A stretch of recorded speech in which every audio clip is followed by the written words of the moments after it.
Trump வந்து அவசர அவசரமாக G7 மாநாட்டிலிருந்து டின்னர் கூட சாப்பிடாமல் ஓடி போய்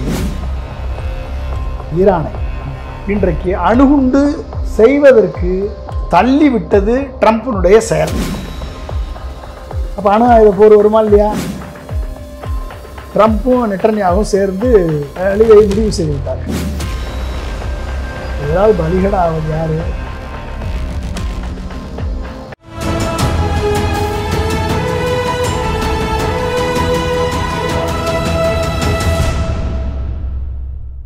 தமிழ் நிறம் நேயர்களுக்கு அன்பு வணக்கம். மீண்டும் உங்களை சந்திப்பதில் மிகுந்த மகிழ்ச்சி. இன்றைக்கு நம்மிடையே பொன்ராஜ் சார் அவர்கள் இணைந்திருக்கிறார். வாருங்கள் நேயர்களே, சார்ட்ட பேசலாம். வணக்கம் சார். வணக்கம் சார். இந்த ஈரான் இஸ்ரேல் இந்த வார் தொடர்பாக நம்ம தொடர்ந்து இந்த போர் தொடர்பாக தொடர்ந்து பேசிகிட்டு இருக்கோம். அதில் லேட்டஸ்ட் டெவலப்மெண்ட் வந்து ஆப்ரேஷன் மிட்நைட் ஹம்மர் அப்படின்னு சொல்லிட்டு அமெரிக்கா ஈரான் மீது நடத்தி இருக்கிற இந்த தாக்குதல், உங்களுடைய முதற்கட்ட பார்வை சார்? இது ரொம்ப நாளாக ப்ரீ பிளான்டு தாக்குதல் தான் அது.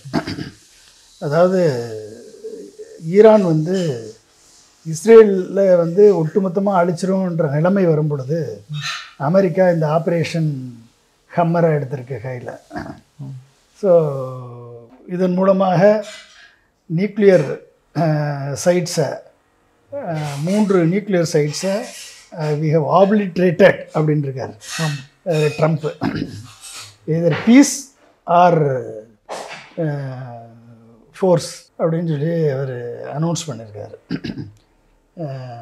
ஸோ அனௌன்ஸ் பண்ணி இது மிகப்பெரிய ஒரு சக்ஸஸ்ஃபுல்லான ஒரு தாக்குதல் அப்படின்னு சொல்லி B-2 ஸ்பிரிட் ஸ்டெல்த் பாமரை வந்து அனுப்பியிருக்கார். மிகப்பெரிய ஒரு விமானம், கிட்டத்தட்ட 37,000 கிலோமீட்டர் பறந்து பல்வேறு நிலைகளில் ஃபியூயல் ரீஃபில் பண்ணி, வான்லேயே ஃபியூயலை ரீஃபில் பண்ணி 37,000 கிலோமீட்டர் தூரம் பறந்து கிட்டத்தட்ட GBU 57 ARB என்ற பாம்ஸ், அதாவது வந்து பங்கர் பஸ்டர்னு பேர் அதுக்கு, இந்த பாம்ஸுக்கு. இந்த GBU 57 AB அந்த பங்கர் பஸ்டர் ஃபார்ம்ஸை வந்து கிட்டத்தட்ட 5 முதல் 6 பாம்ஸ் வந்து இந்த ஃபர்டோ நியூக்ளியர் சைட்டில் மேலே போடப்பட்டிருக்கிறது. ஓகே, சரியா? இது வந்து பூமியை தொலைச்சி பாறைகளை தொலைத்து 100 அடி ஆழத்திற்கு ஒரு மிகப்பெரிய ஒரு பாதிப்பை ஏற்படுத்தும். ஓகே, இதுதான் வந்து இதனுடைய B-2 பாமருடைய கேப்பபிலிட்டி. இது ஸ்டெல்த்னா ரெடாரில் கண்டுபிடிக்க முடியாது. இது எங்கே வருது எப்படி வருதுன்னு ரெடாரில் கண்டுபிடிக்க முடியாது. Stealth bomber. So America use பண்ணக்கூடிய மேக்ஸிமம் ஃபோர்ஸ் இதுதான், எக்ஸப்ட் நியூக்ளியர் பாம். ஒன்று நியூக்ளியர் பாம் போடணும், அதாவது அணுகுண்டு போடணும்.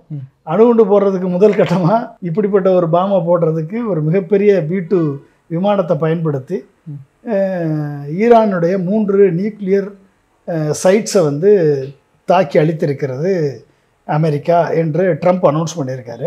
அதில் தொமோஹாவாக் மிசைல்ஸ் நட்டான்ஸ்லேயும் இஸ்ஃபஹான் ஃபெசிலிட்டிலையும் தொமோஹாவாக் மிசைல்ஸ் லான்ச் பண்ணியிருக்காங்க. இந்த B-2 பாம்பர் வந்து 3 ஃப்ளைட் போயிருக்கு. ஓகே, 3 ஃப்ளைட்டு போயிருக்கு. 3 ஃப்ளைட்டு போய் 6 பாம்பு போட்டிருக்காங்க. 3 ஃப்ளைட்டு போய் 6 பாம்பு போட்டிருக்காங்க. போட்டு இதனுடைய ஒரு ஆப்ரேஷனை சக்ஸஸ்ஃபுல்லாக நடத்தியிருக்கேன். எனவே யூ நெகோஷியேட் ஃபார் பீஸ், இல்லை மீண்டும் அழிவை சந்திக்க நேரிடும் என்று வந்து ட்ரம்ப் வந்து ஈரானை எச்சரித்திருக்கார். எதுக்கு எச்சரித்தார்? ஏன் இந்த தலையீடு அப்படின்னா, இன்னும் 2 நாள் விட்டால் ஈரான் ஒட்டுமொத்தமாக இஸ்ரேலை காலி பண்ணிடும். இஸ்ரேலை அழித்து விடும், ஒட்டுமொத்தமாக அழிச்சிடும். இஸ்ரேலுடைய ஒட்டுமொத்தமான air defence system, Iron Dome failure, David Sling failure. So இப்படி 3 அடுக்கு பாதுகாப்பு கொண்ட இஸ்ரேலுடைய ஏர் டிஃபென்ஸ் சிஸ்டம் டோட்டலாக வந்து the rain of ballistic missiles from Iran அதை ஹேண்டில் பண்ண முடியாமல் ஒட்டுமொத்தமாக அனைத்தும் ஃபெயிலியர் ஆகி, சைரன்ஸ் ஃபெயிலியர் ஆகி இன்றைக்கு ஒட்டுமொத்தமாக அழிக்கப்பட்டிருக்கு. ஓகே, காசா ஸ்ட்ரிப்பில் ஒட்டுமொத்த மக்கள் 55,000 மக்கள் பாலஸ்தீன மக்களையும் 16,000 குழந்தைகளையும் அழித்த இஸ்ரேல் மருத்துவமனைகளை அளித்த இஸ்ரேல் இன்றைக்கு தனது மருத்துவமனை அளிக்கப்பட்டது என்று அழுக வேண்டிய நிலை ஏற்பட்டிருக்கிறது. தான் என்ன செய்தமோ அது திரும்பி இஸ்ரேலுக்கு நடந்திருக்கிறது. ஹமாஸும் ஹிஸ்புல்லாவும் பாலஸ்தீன மக்களுக்காக போராடுறாங்க. அமெரிக்காவை பொறுத்த வரைக்கும், இஸ்ரேலை பொறுத்த வரைக்கும் அவர்கள் தீவிரவாதிகள்.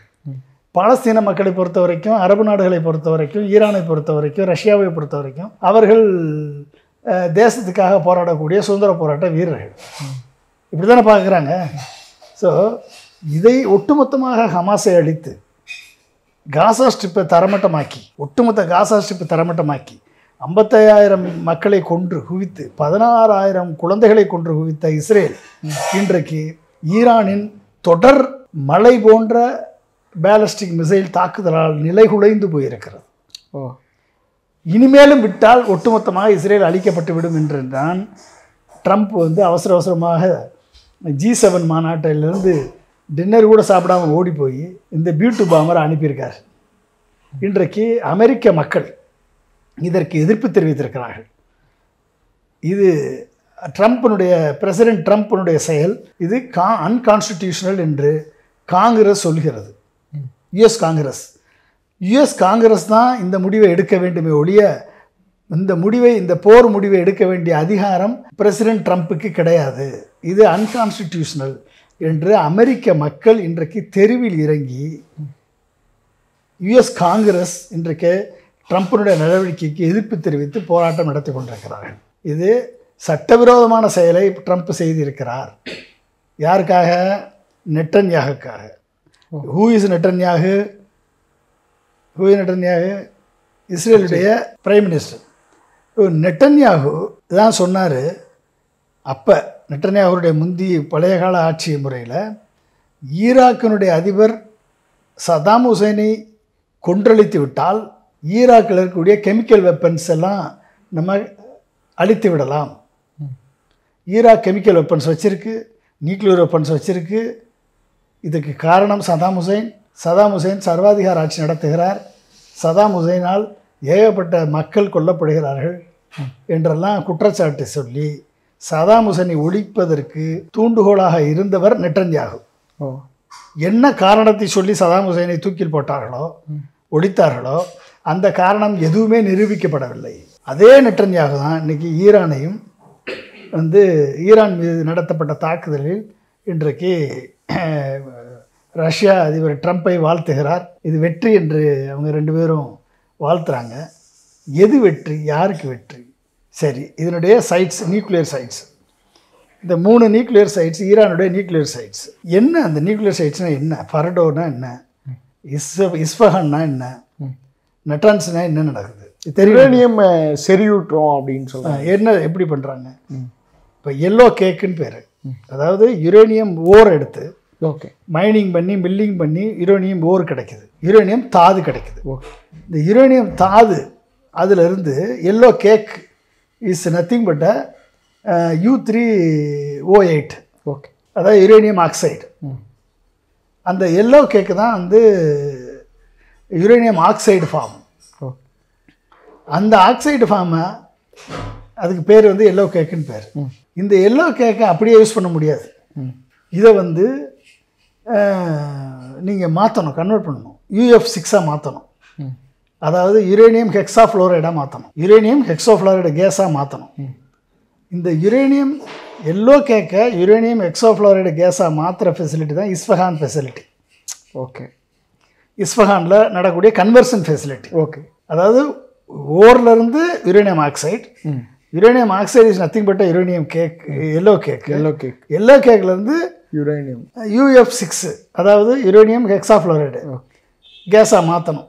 இந்த மாத்திர ஃபெசிலிட்டி இஸ்ஃபஹானில் இருக்குது. மாற்றின பிறகு இதை கொண்டு போய் என்ரிச் பண்ணணும். எங்கள் ஃபர்டாலையும் நட்டான்ஸ்லையும் அங்கே தான் என்ரிச்மெண்ட் ஃபெசிலிட்டி இருக்குது. அங்கே என்ரிச்மெண்ட் என்ன பண்ணணும் அப்படின்னா சென்ட்ரிஃபியூஜ் பண்ணி என்ரிச்மெண்ட் பண்ணணும். இப்போ சென்ட்ரிஃபியூஜ் பண்ணி என்ரிச்மெண்ட் பண்ணும் போதும் யுரேனியம் 238 இருந்து யுரேனியம் 235 கிடைக்கும். யுரேனியம் 238 இருந்து 235 கிடைக்கும். 235 தான் ஃபியூயலாக யூஸ் பண்ணலாம், அணுகுண்டுக்கு யூஸ் பண்ணலாம். யுரேனியம் 235 3 to 5% என்ரிச் பண்ணால் அது வந்து ஃபியூயல். எது? அணுசக்தி மின்சாரம் உருவாக்கக்கூடிய ஃபியூயல் அது. அதே இதை 96% என்ரிச் பண்ணால் அது வந்து அணுகுண்டு தயார் பண்ணக்கூடிய ஃபியூயல். ஓ, அவ்வளோதான். ஸோ இதை வந்து நட்டான்ஸ்லையும் ஃபர்டோலையும் பண்ணுறாங்க. இப்போ இந்த மூணையும் கண்ட்ரோல் பண்ணணும்னு சொல்லி மேற்குலக நாடுகள் ஈரான் நியூக்ளியர் டீலை ஒன்று உருவாக்குனாங்க. வேறு அமெரிக்கா உட்பட 6 நாடுகள் சேர்ந்து நியூக்ளியர் டீல் உருவாக்குனாங்க. அதுக்கு பேர் JCPOAன்னு பேர், joint comprehensive plan of action. இதுதான் ஈரான் நியூக்ளியர் டீல்னு பேர். இந்த டீல் வந்து 1900 எப்போ பண்ணாங்க அப்படின்னா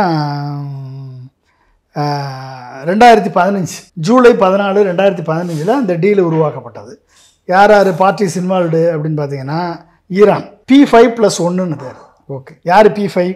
America, America, UK, France, Russia, China and Germany and European union. Okay. இவங்க எல்லாம் சேர்ந்து இந்த டீலில் சைன் பண்ணியிருக்காங்க. யார்? Iran nuclear deal, JCPOA. Okay. என்ன பர்பஸ்ஸு?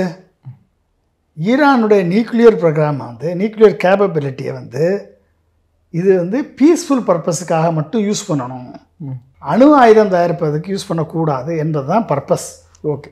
அப்போ அதில் என்ன என்ஃபோர்ஸ் பண்ணாங்க? யார் என்ஃபோர்ஸ்மெண்ட் அத்தாரிட்டி? யார்? International atomic energy agency. இவங்க தான் என்ஃபோர்ஸ் பண்ணணும். ஏன்னா இவங்க தான் மானிட்டர் பண்ணணும், இவங்க ஒழுங்காக யூஸ் பண்ணுறாங்களா, கரெக்டாக யூஸ் பண்ணுறாங்களா இல்லையான்னு ரெகுலர் இன்ஸ்பெக்ஷன் மூலமாக மானிட்டர் பண்ணணும். ஸோ இதை ஒழுங்காக பண்ணுறாங்களா அப்படின்னு பார்த்தா என்ன லிமிட்டு செட் பண்ணாங்க அப்படின்னா, என்ரிச்ச யுரேனியம் வந்து 3.67% தான் யுரேனியத்தை என்ரிச் பண்ணணும், அதுக்கு மேலே என்ரிச் பண்ணக்கூடாது. ஏன்னா அதுதான் below weapons grade. Okay. 90% enrich பண்ணிட்டா அது வெப்பன்ஸ் கிரேடாக மாறிடும், அணுகுண்டு தயார் பண்ணக்கூடிய யுரேனியமாக மாறிடும். அது பண்ணக்கூடாது. இந்த லிமிட்டை செட் பண்ணுது யார்? இந்த JCPOA agreement, Iran nuclear deal. யாரை? ஈரானை கட்டுப்படுத்துது. ஓகே. சென்ட்ரிஃபியூஜ் வந்து நீங்கள் வந்து 19,000 சென்ட்ரிஃபியூஜ் வச்சுருக்கீங்க. இந்த சென்ட்ரிஃபியூஜில் தான் அந்த வந்து UF6 வந்து சென்ட்ரிஃபியூஸ் பண்ணி யுரேனியம் 235 என்ரிச் பண்ணுறாங்க. இந்த சென்ட்ரிஃபியூஜ் வந்து 19,000 சென்ட்ரிஃபியூஜிலேருந்து நீங்கள் 6,000 நட்டன்ஸில் குறைக்கணும். இது another agreement. Okay.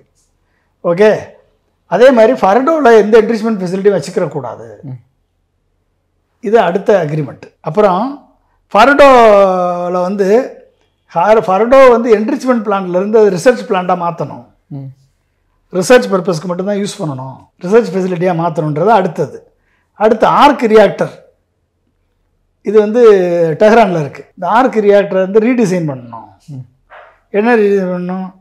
Plutonium production பண்ணக்கூடாது அதில். ஏன்னா ப்ளூட்டோனியம் பண்ணிட்டா அணு தயாரிச்சிடலாம்.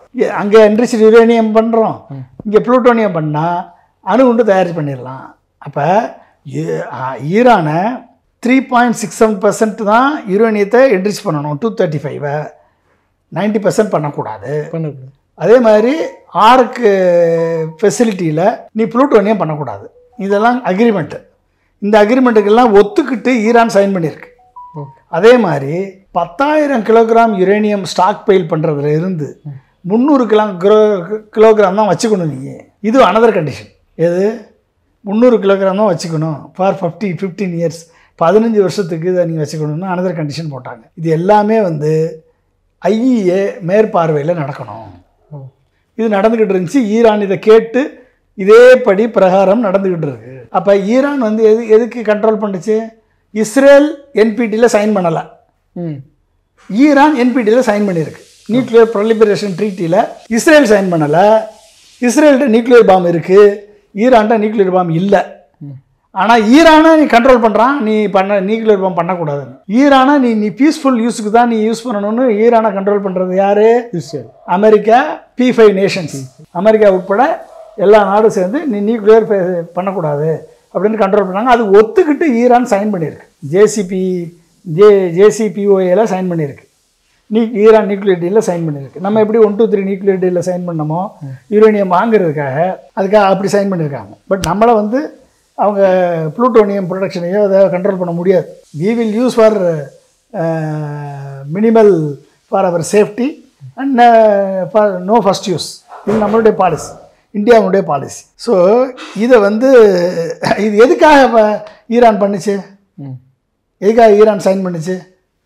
ஃபார் இன் ரிட்டர்ன் வந்து இந்த 5 நேஷனும் என்னோடய ஆயிலை எக்ஸ்போர்ட் பண்ணுறாங்க. அடுத்து வந்து இன்டர்நேஷ்னல் பேங்கிங் ஆக்சஸ் கிடைக்கணும். அடுத்து வந்து பில்லியன்ஸ் ஆஃப் டாலர்ஸ் அசட்டை வந்து அன்ஃப்ரீஸ் பண்ணணும். இவங்க ஃப்ரீஸ் பண்ணி வச்சுருக்க, சேங்ஷன் போட்டு ஃப்ரீஸ் பண்ணியிருக்க அசட்டெல்லாம், ஈரானுடைய அசட்டெல்லாம் அன்ஃப்ரீஸ் பண்ணணும். அப்புறம் ரீஇன்டெகிரேஷன் இன்டு குளோபல் ட்ரேடு, உலக வர்த்தகத்தோட ஈரானை வந்து வர்த்தகத்தில் இணைக்கணும். இதுக்கெல்லாம் ஒத்துக்கிட்டு தான் ஈரான் சைன் பண்ணியிருக்கு. ஓகே. அப்போ இந்த சிக்னேச்சரில் என்னாச்சு? அதுக்கப்புறம் நடந்தது மே 2018 யூஎஸ் பிரசிடென்ட் ட்ரம்ப் வந்து என்ன பண்ணுறாரு, டக்குன்னு ஜேசிபிஓஏ வித்ரா பண்ணிட்டார், reinforce sanction. JCPOA Iran nuclear டீலை அதிலிருந்து வெளியே வந்துட்டார். யார்? அமெரிக்கா வெளியே வந்துட்டு ஈரான் மேலே தடை, பொருளாதார தடை, எக்கனாமிக்கல் சாங்ஷன், டெக்னாலஜிக்கல் சாங்ஷன் விதிக்கிறாங்க. யார் பண்ணது? இதே ட்ரம்ப் தான் பண்ணார் 2018. 2019-24 ஈரான் கிராஜுவலி இந்த லிமிட் எல்லாம், அதாவது என்ரிச்மெண்ட், ஸ்டாக் பைலு, சென்ட்ரிஃபியூஜு, இந்த லிமிட் எல்லாம், ஏன்னா அதான் அமெரிக்கா வெளியே போயிடுச்சே. அமெரிக்கா வெளியே போனது யார்? ட்ரம்ப்னால தான் வெளியே போச்சு. ஏற்கனவே ஈரான் சைன் பண்ணி உள்ளே உட்காந்துருக்கான். நீ திடீர்னு வெளியே போனால் இஷ்டத்துக்கு. அப்போ ஈரான் மேலே நீங்கள் கொடுத்த கண்டிஷனை மீறி வர்த்தகத்துக்கு தடை பண்ணுறீங்க, பொருளாதார தடை பண்ணுறீங்க, டெக்னாலஜிகள் தடை பண்ணுறீங்க. அப்புறம் அவன் எதுக்கு அதில் பண்ணணும்? இப்போ சென்ட்ரிஃபியூஜ் ஃபெசிலிட்டியை கூட்டுறாங்க, அவங்க என்ரிச்மெண்ட் ஃபெசிலிட்டியை கூட்டினாங்க. இதெல்லாம் வந்து ஈரான் பண்ணுச்சு. 2022-23 திரும்பவும் ஜேசிபிஏ நம்ம ரிவைவ் பண்ணணும்னு முயற்சி எடுத்தாங்க. அது ஃபெயில்டு. ஈரான் ஒத்துக்கல. அதுக்கு 2025 இன்றைக்கி ஜேசிபிஏ அக்ரிமெண்ட்டே டெட்டு. பிகாஸ் ஈரான் மேலே 3 குண்டுகளை, அதாவது 6 குண்டுகளை வீசி, தமோஹாவாக் மிசைல்ஸை வீசி, B2 பாம்பர் மூலமாக வீசி, இந்த 3 தளங்களையும் அழித்து ஒழித்திருக்கிறது அமெரிக்கா. இது வந்து அமெரிக்கா சொல்கிற வெர்ஷன். ஓகே. ஆனால் ஐஏ சொல்லுது எந்த ரேடியேஷன் லீக்கேஜும் இல்லைன்னு சொல்லுது. ஓ, அப்போ அமெரிக்கா சொல்லுது நாங்கள் அந்த 3த்தையும் அழிச்சிட்டோன்னு. ஆனால் அப்படி ஒரு அழிவு அங்கே நடக்கலையே. இல்லை, 100 மீட்டருக்கு 100 அடிக்கு கீழே போய் அது ஏற்படுத்தியிருக்கு. அவன் 200-300 மீட்டர் அடிக்கு கீழே வந்து பங்கர் வச்சுருக்கான். ஒன்றும் செய்யலை அது. ஓ, இப்போ இதுதான் தர. ஓகே. இதில் போடுறீங்க 100 அடி, மேலே இருக்க மண்ணெல்லாம் வெளியே போயிடுச்சு, கீழே இருக்குது. அதுக்கு கீழே 200 அடி கீழே ஃபெசிலிட்டி இருக்குது. ஓ, அப்போ நோ ரேடியேஷன் லீக்கேஜ். ஓ, அப்போ நீ என்ன நோக்கத்திற்காக செய்யப்பட்டதோ அந்த நோக்கம் இங்கே தோல்வி அடைந்திருக்கிறது. ஓகே. அப்போ ஒன்று அது தோல்வி அடைஞ்சிருக்கணும். பங்கர் உள்ளே போய் அடிக்கலை, ஃபர்டோ ஃபெசிலிட்டியை காலி பண்ணலை. அப்படின்னா என்ன அர்த்தம்? அவங்க உண்மையாகவே நியூக்ளியர், அதாவது அணுசக்தி, அதாவது அணுகுண்டு தயாரிக்கலைன்னு அர்த்தம். ஒன்று. ஓ, அது எப்படி சார் நம்மளால சொல்ல? ஆமாம், அவங்க என்ன என்ரிச்மெண்ட் அந்த லெவலுக்கு கொண்டாடல. இவங்க ஸ்டாக் பையில வந்து இவங்க போட்ட குண்டு அழிக்கலைன்னு அர்த்தம். ஓ, அப்ப அணுகுண்டு இருந்திருந்தா இவங்க போட்ட அணுகுண்டு இருக்கும்ல, எக்ஸ்ப்ளோர்ட் ஆயிருக்கும்ல. ஃபிசைல் மெட்டீரியலாக இருந்துச்சுன்னா எக்ஸ்ப்ளோர்ட் ஆயிரும்ல. Okay okay okay. அப்போ ரேடியேஷன் லீக்கேஜ் வரும்ல. இப்போ ரேடியேஷன் லீக்கேஜே இல்லைன்னு ஐஏ டிக்ளேர் பண்ணிட்டானே, international atomic energy agency. There is no radiation லீக்குன்னு சொல்கிறான். அப்போ என்ன அர்த்தம்? எய்தர் B2 பாம்பருடைய போட்ட குண்டு உள்ளே போய் அழிக்கலைன்னு அர்த்தம். இல்லை அப்படின்னா B2 போட்ட பாம்பருடைய குண்டு உள்ளே போய் அழிச்சிருக்கு, அங்கே நியூக்ளியர் ஃபெசிலிட்டி இல்லைன்னு அர்த்தம். இப்போ இடத்த மாற்றிட்டாங்களா சார்? அவன் இடத்த மாற்றினாலும் மாற்றிருக்கலாம். அதான் லோட் ஆஃப் ட்ரக்ஸ் வந்து நியூக்ளியர் என்ரிச்டு யுரேனியத்தை தூக்கிட்டு வேறு இடத்துக்கு கொண்டு போயிட்டாங்கன்னு சொல்லி ஒரு நியூஸ் எல்லாம் பார்த்துருப்பீங்கன்னு போயிடுச்சு. அப்போ இது அமெரிக்கா ட்ரம்ப் எடுத்த நடவடிக்கை 3மே வந்து வெளி உலகத்திற்கு மிகப்பெரிய ஒரு பேம்பர்டு அனௌன்ஸ்மெண்ட்டு. ஓகே. பட் ஈரானை பொறுத்த வரைக்கும் இட் ஹஸ் ப்ரொடியூஸ் நத்திங். எந்த விதமான எஃபெக்டும் கொடுக்கல. ஓகே. மேபி அவங்களுடைய தாக்குதலால் ஏற்படுத்தப்பட்ட சேதங்கள் அவர்களது ப்ரொடக்ஷன் ப்ராசஸை, அவர்களது அடுத்து அணுகுண்டு தயார் பண்ணுவதற்கான காலகட்டத்தை கொஞ்சம் தள்ளி போடுமே ஒழிய, அவர்கள் அதாவது பீஸ்ஃபுல் யூஸுக்காக, அமைதிக்கான காரியத்துக்காக, அணு மின்சாரம் உற்பத்தி பண்ணக்கூடிய காரியத்துக்காக மட்டுமே நாங்கள் நியூக்ளியர் என்ரிச்மெண்ட், யுரேனியம் என்ரிச்மெண்ட் பண்ணுவோம் என்று சொல்லி கையெழுத்து போட்ட ஈரானை இன்றைக்கு அணுகுண்டு செய்வதற்கு தள்ளி விட்டது ட்ரம்ப்பினுடைய செயல். அதான் நடத்தியிருக்காரு ட்ரம்ப். ஈரானை இனிமேல் என்ன கமிட்மெண்ட்டில் போய் நீங்கள் ஈரானை கூப்பிடுவீங்க? அவங்க வந்து புளூட்டோனியம் ஃபெசிலிட்டி உருவாக்குவாங்க, நியூக்ளியர் யுரேனியம் 235 வந்து 90% என்ரிச் பண்ணுவாங்க, ரெண்டையும் சேர்த்து கப்பல் பண்ணி நியூக்ளியர் டிவைஸ் பண்ணாங்கன்னா அணு குண்டு ரெடி. அதுக்கப்புறம் இஸ்ரேல் என்ன பண்ணும்? அப்போ அணு ஆயுத போர் வருமா இல்லையா? வந்துருமா இல்லையா? அப்போ ட்ரம்ப்பினுடைய ஆக்ஷன் என்ன ரிசல்ட் கொடுத்துச்சு? அணு ஆயுத போரை நோக்கி நகர்த்துக்கு. அப்போ நீஜருக்கு ரியாக்ஷன் பண்ணக்கூடிய லெவலில் ஒரு உலகத்தினுடைய மிகப்பெரிய ஜனநாயக நாட்டினுடைய அதிபர் இந்த மாதிரி செய்யலாமா? தப்பான முடிவு. அதான் யூஎஸ் காங்கிரஸே அப்போஸ் பண்ணுது, யூஎஸ் மக்களே அப்போஸ் பண்ணுறாங்க. எவ்வளவு நாளைக்கு நீ பில்லியன்ஸ் ஆஃப் டாலர்ஸை இஸ்ரேலு நெட்டன்யாகு சொல்கிறாருன்னு சொல்லி நீ வந்து மக்களை கொள்ளுவ? யார் சொல்கிறது? நம்மளாம் சொல்கிறோம், அமெரிக்க மக்கள் சொல்கிறாங்க, அமெரிக்க காங்கிரஸ் சொல்லுது. அப்போ ட்ரம்ப்பை எதிர்த்து அமெரிக்க மக்கள் இங்கே போராடுறாங்க. ஜூயிஸ் மக்கள் சொல்கிறாங்க எங்களுக்கு வி வாண்ட் பீஸ்ன்னு. புரிஞ்சுட்டிங்களா? அப்போ இந்த நெட்டன்யாகு வந்து என்னுடைய செயல் ஒட்டுமொத்த பாலஸ்தீனத்தையும் பிடிக்க வேண்டும், பாலஸ்தீன மக்கள் முழுவதுமாக இருந்த 100% பாலஸ்தீனத்தில் இருந்து 1947 UN ரெசல்யூஷன் படி 56% இஸ்ரேலுக்கு கொடுக்கப்பட்டது லேண்ட் பகுதி, 44% பாலஸ்தீனத்திற்கு கொடுக்கப்பட்டது. இதை வைத்திருந்தால் இஸ்ரேல் என்ற நாடு சுபிட்சமான அமைதியான நாடாக இருந்திருக்கும். ஆனால் நெட்டன்யாகு போன்றவர்களால் அந்த அதிகார வெறி, ஆட்சி வெறி, பாலஸ்தீன மக்களை கொல்ல வேண்டும் என்ற வெறி, அந்த வெறியின் காரணமாக அந்த 44%லையும் 85% இஸ்ரேல் ஆக்கிரமித்து வைத்திருக்கிறது. அங்கே தான் ஹமாஸ் உருவாகுது, அங்கே தான் ஹிஸ்புல்லா உருவாகுது. அதை எதிர்த்து தான் ஏமனில் வந்து ஹவுதீஸ் உருவாகிறாங்க. ஸ்ட்ரைட் ஹர்மஸ் இன்னைக்கு அதை க்ளோஸ் பண்ணிட்டாங்க. ஆமாம் சார், இப்போ அதை வந்து ஈரான் இப்போ அறிவிச்சிருக்காங்க. அந்த இதை க்ளோஸ் பண்ணிட்டா மோர் தென் 20 to 25% ஆஃப் ஆயில் ட்ரேடு வந்து தடைப்படும். அது தடைபடுறதுனால என்ன ஆகும்? உலகத்தினுடைய இருக்கக்கூடிய ஆயில் சந்தையினுடைய பேரல் ரேட்டு கூடும். இப்போ ஏற்கனவே நம்ம நாட்டில் பேரல் குறைஞ்சிருக்கும் போதே பெட்ரோல் டீசல் விலை கூட இருக்குது. நம்ம பேரல் கூடுச்சுன்னா இதனால் பாதிப்பு யாருக்கு வரும்? இந்தியர்களுக்கு வரும் அதனுடைய பாதிப்பு. அப்போ அந்த தடை வரும்.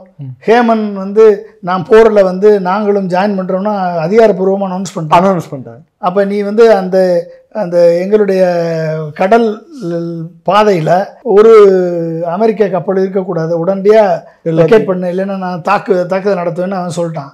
அடுத்து வந்து இனிமேல் ஏதாவது தாக்குதல் நடந்ததுனால் சைனாவும் ரஷ்யாவும் அதில் உள்ள வரும். அப்போ அந்த ஒரு சுச்சுவேஷனை வந்து ட்ரம்ப் கிரியேட் பண்ணுவாரான்னு தெரியாது. ஏன்னா ட்ரம்ப் எதையுமே ஒரு நிலையான முடிவு எடுத்தவர் அல்ல, பாதிலே எடுத்துகிட்டு பாதிலே ஓடி போகிறவர். இப்போ இந்த 3 பாம்பருமே அவசரமாக எடுத்துப்பட்ட முடிவு, இதனால் எந்த விளைவும் ஏற்படலை. இது வந்து புஸ்வானமாக போச்சு.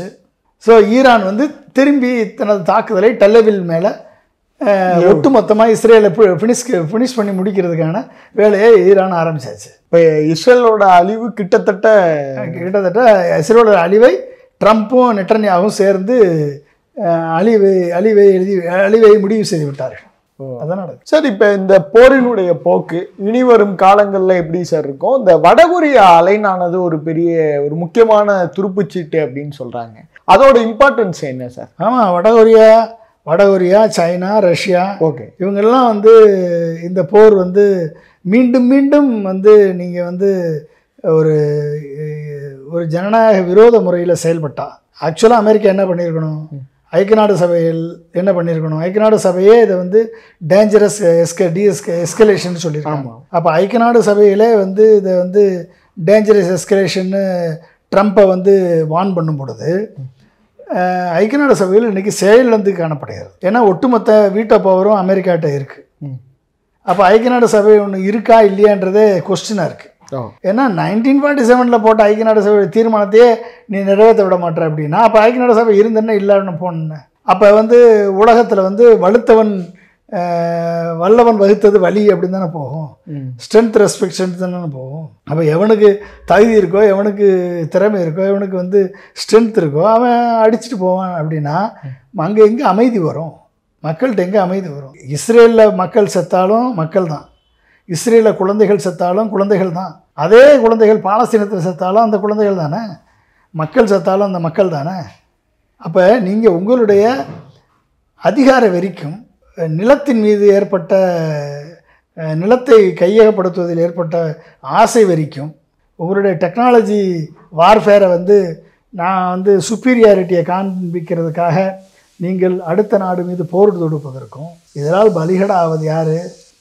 மக்கள், சாதாரண மக்களும் குழந்தைகளும் பெண்களும் தான் இதனால் பலிகடா ஆகிறாங்க. இதில் எப்படி அமைதி திரும்பும்? அப்போ உலகம் நாடுகளில் இன்றைக்கி ஒரு விவேகமான தலைவர்கள், உலகத்தில் அமைதியை கொண்டு வர வேண்டும் என்று போராடக்கூடிய, அமைதியை கொண்டு வரக்கூடிய வல்லமை பெற்ற தலைவர்கள் இன்றைக்கி பற்றாக்குறை காரணமாகத்தான் இன்றைக்கி இப்படிப்பட்ட அவலங்கள், இப்படிப்பட்ட அழித்தொழிப்புகள், இப்படிப்பட்ட அழிவுகள் எல்லாம் நம்ம கண் முன்னே நடந்து கொண்டிருக்குது. இந்த போரினால் எந்த விதமான அமைதியும் கொண்டு வர முடியாது. ஒட்டுமொத்த போரும், இந்த போரை ஆரம்பிக்கிறது ஈஸி, முடிக்கிறது கஷ்டம். இப்போ ஒரு முட்டாள்கள் கூட்டமாக சேர்ந்து போர ஆரம்பித்தா அந்த முட்டாள்கள் கூட்டத்தால் எப்படி போரை முடிக்க முடியும் சொல்லுங்கள்? அப்போ அங்கே தான் இங்கே பிரச்சனை. உலக தலைவர்களாக இன்றைக்கு இருப்பவர்கள் அத்தனை பேருமே ஒன்று சுய விளம்பர பைத்தியங்கள், அதிகார வெறியர்கள், ஓகே, சர்வாதிகார எண்ணம் கொண்ட தலைவர்கள், ஓகே, நான் தான் பெரியவன் என்ற திமிர் பிடித்த தலைவர்கள். இவர்களுக்கு மேலே இறைவன் ஒருவன் இருக்கிறான் என்பதை இவர்கள் உணராதவர்கள். இத்தனை லட்சக்கணக்கான மக்களின் உயிர்களை, குழந்தைகளை, பெண்களை, அவர்களது உடைமைகளை, அவர்கள் சிந்தனைகளை அழித்தொழித்த இந்த தலைவர்களை இந்த உலகம், இறைவன் ஒருபோதும் மன்னிக்க மாட்டார்.